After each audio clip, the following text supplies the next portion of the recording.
back to Hot Stocks. Let's focus in then on mid-cap IT and particularly RS Software. The company came out with its numbers Friday evening. You had the income from operations just about flattish. The profits, though, managed to gain about 5% on a sequential basis.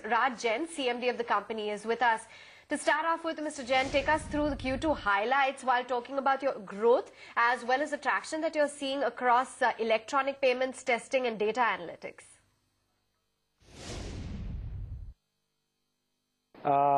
We believe we've had a good quarter, and this has been our highest ever profit that we've reported in any quarter ever in the history of our software.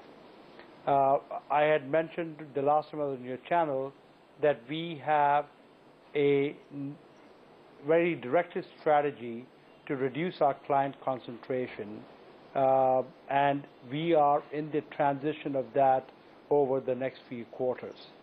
So I do believe that our focus of making sure that we have our strategy on our cost management lined up while we're going through this transition will continue to give us dividends. So we've had a good quarter in spite of what you mentioned about the top line, but definitely on our margin expansion and the profitability that you're looking at, we've been able to declare 15% dividend as well. So we have a focus on rewarding our shareholders while we continue to do well.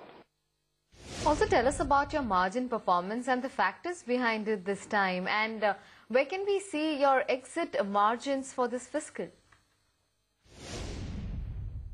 If you actually look at our last 8 quarters, we have consistently quarter on quarter, irrespective of the movement of the exchange rate, we have worked very hard on improving our margins or expansion of the margins, as you call it.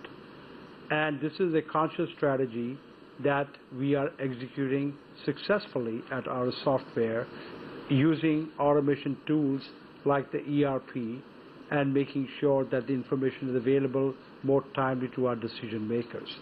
In addition to that, we are also looking not only at the contribution level, we're also looking at the operating margin level and finally at the PBT level. And then it transfers down to the PAT level. So right through the cycle of a income statement, we are focusing at every stage of the business to ensure we have the right cost structure. And this effort will always continue for us.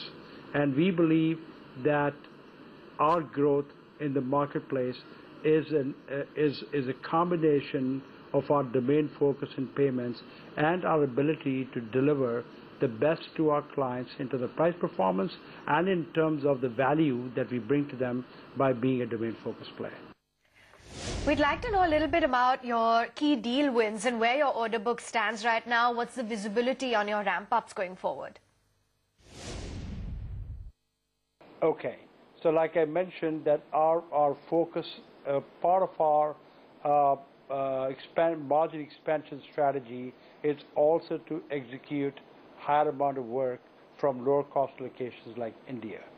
And that automatically means that it'll impact our top line in not a complementary way, but it'll enhance our margins for sure. So as over the 12 months fiscal year of March 2015 ending, we expect to see a good, healthy double-digit growth in our bottom line and in our EPS. So from a longer-term perspective, we continue to make investments to expand in the marketplace for our top-end growth as well.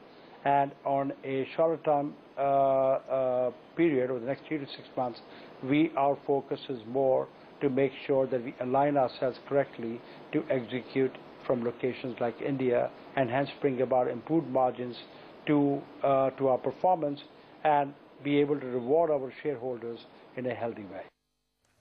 So, Mr. Jain, in terms of your growth, do you think your second half of FY15 will be better than last year's second half? We are taking every step to work toward the mid to long-term strategy of how do we capture a larger pie in the electronic payment space. And the reason why our investors have been handsomely rewarded is because that our eye is on the focus of constantly being alert to the opportunities, whether it's e-commerce, whether it's brick-and-mortar opportunities in the electronic payment space. And what I can assure the investor community is that our software will continue to be a distinguished player in this space and will provide a healthy double-digit growth in its PAT and EPS margin, and which should continue to reward our shareholders for times to come. Okay, we'll leave it at that. Thanks so much for taking time out and giving us your views on the company, what the next year is likely to pan out like, as well as an outlook on your numbers. The stock active up by a good 3%. And by and large, it's a good day. In fact, 7,900, we just are at that level right now. The Sensex up by 387 points. And